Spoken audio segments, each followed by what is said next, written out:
جن لوگوں نے نیکوکاری کی ان کے لیے بھلائی ہے اور مزید اور بھی، اور ان کے چہروں پر نہ تو سیاہی چھائے گی اور نہ رسوائی، یہی جنتی ہیں کہ اس میں ہمیشہ رہیں گے۔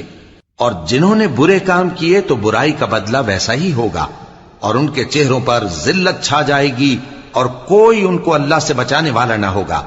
ان کے چہروں کی سیاہی کا یہ عالم ہوگا کہ ان پر گویا اندھیری رات کے ٹکڑے اڑا دیے گئے ہیں۔ یہی دوزخی ہیں کہ ہمیشہ اس میں رہیں گے۔ اور جس دن ہم ان سب کو جمع کریں گے، پھر مشرکوں سے کہیں گے کہ تم اور تمہارے شریک اپنی اپنی جگہ ٹھہرے رہو، تو ہم ان میں جدائی ڈال دیں گے۔ اور ان کے شریک ان سے کہیں گے کہ تم ہم کو تو نہیں پوجا کرتے تھے، بس ہمارے اور تمہارے درمیان اللہ ہی گواہ کافی ہے، ہم تمہاری پرستش سے بالکل بے خبر تھے۔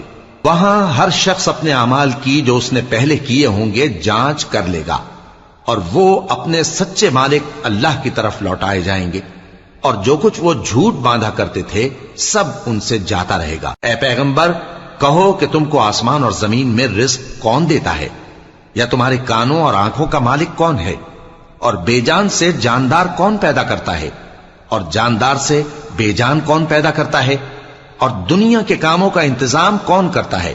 تو یہی کہیں گے کہ اللہ۔ تو کہو کہ پھر تم اللہ سے ڈرتے کیوں نہیں؟ یہی اللہ تو تمہارا حقیقی پروردگار ہے، اور حق بات کے ظاہر ہونے کے بعد گمراہی کے سوا ہے ہی کیا؟